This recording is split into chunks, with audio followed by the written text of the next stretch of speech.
Japanese students study so intensely, yet still manage to outperform peers globally in math, science, and memory. It's not just hard work. It's not just long hours. It's not even about being smarter. It's strategy. It's discipline. It's culture-backed techniques you've probably never used. And today, we're going to break those techniques down so you can stop wasting hours trying to study and start using systems that actually work, no matter where you're from. Let's dive in. Why Japanese study habits matter. Japan has one of the most intense academic cultures in the world. We're talking 10-plus-hour study days, school on Saturdays, cram schools after regular school discipline, order, and a deep cultural respect for mastery. But here's the truth. Most Japanese students aren't born superhuman. They're trained with elite study structures from a young age. That's what we're after. The mindset, the methods, the mental rhythm that turns ordinary effort into high-performance results. Technique 1. Kumon Method. Repetition creates genius. You've probably heard of Kumon, but you may not know the why behind its power. Kumon is a Japanese learning system built on micro-daily repetition, mastering the basics before moving forward. Short, focused drills every single day. Here's what makes it powerful. Instead of rushing through topics, Kumon students stay on one concept until it's automatic. You don't guess your way through. You drill your way through until there's zero hesitation. That's how fluency is built, whether it's math or memory. Your move. Take one core subject. Create 5 to 10 minute drills daily. Don't move on until your recall is instant consistency over chaos. That's how the Japanese build mental muscle. Technique 2. Shuchu, Jijong. Total mental immersion. Shuchu means concentration, not just focus, but absolute presence. Japanese students are trained to enter Shuchu mode during study time. No distractions, no phone, no multitasking, no casual background music. It's like deep work, but deeper. In fact, some schools even teach Zazen, Zen-style meditation, to help students clear their mind before exams or study marathons. You know what that creates? Focus that pierces through time-wasting distractions. A mind trained not to wander. Your move. Set a 30-minute timer. Remove every possible distraction. Focus on one task, not 5. Add 5 minutes of silence before studying to calm your brain.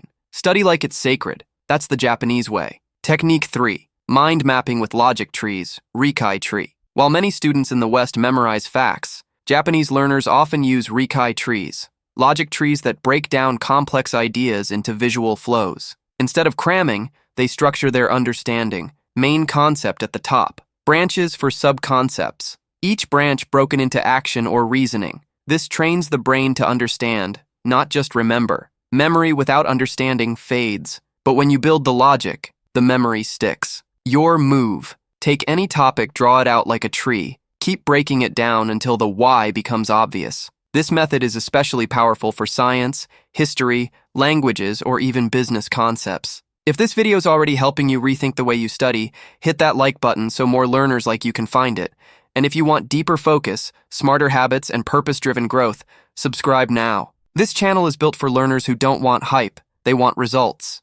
You now understand the power of repetition, deep focus, and logical mapping. But how do Japanese students avoid burnout, study for long hours, and still keep their minds razor-sharp? Let's explore 3 more techniques rooted in ancient discipline and modern neuroscience. Technique 4. Japanese Pomodoro. Study bursts plus intentional breaks. You've probably heard of the Pomodoro technique, 25 minutes of focus, 5 minutes of rest. But Japanese students have adapted this method. They often study in longer bursts, 45 to 60 minutes, followed by a 10 to 15-minute ritual break. But here's the difference. The break is intentional, not a scroll session, not a dopamine trap. It's used for walking, breathing, sipping warm tea, reflecting on what was just studied, or reviewing notes lightly in a calm mental state. This activates memory consolidation instead of interruption. Your move. Study 45 minutes on, 15 minutes off. Use the break for movement, hydration, or quiet reflection.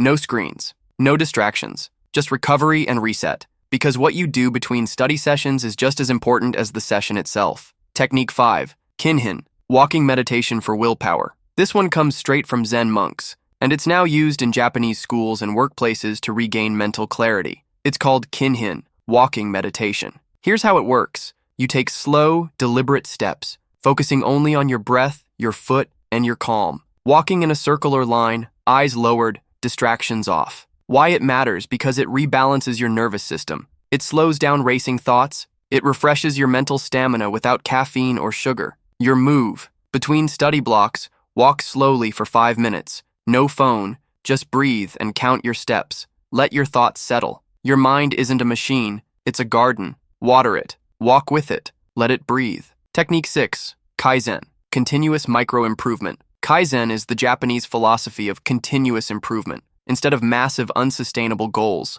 Kaizen says, show up, improve 1%, and repeat forever. And it's how elite Japanese students go from average to world class. They don't cram, they refine, they tweak, they review their mistakes every day, they track progress with brutal honesty, they see failure as data, not defeat. Kaizen builds an identity. I grow, I evolve, I improve every day. Your move: set a simple habit tracker. Don't try to be perfect, aim for better than yesterday. Review what didn't work without shame. Make tiny adjustments daily, because progress isn't about intensity, it's about consistency over time. Japanese students aren't superhuman, they've just mastered the art of smart structure. By now, you've seen the structure, you've seen the focus, you've seen how Japanese students turn discipline into an art form, but here's where it all gets cemented into long-term memory, identity, and purpose. These final techniques take everything deeper. Let's finish strong. Technique 7, Namaki Gakushu, review before sleep.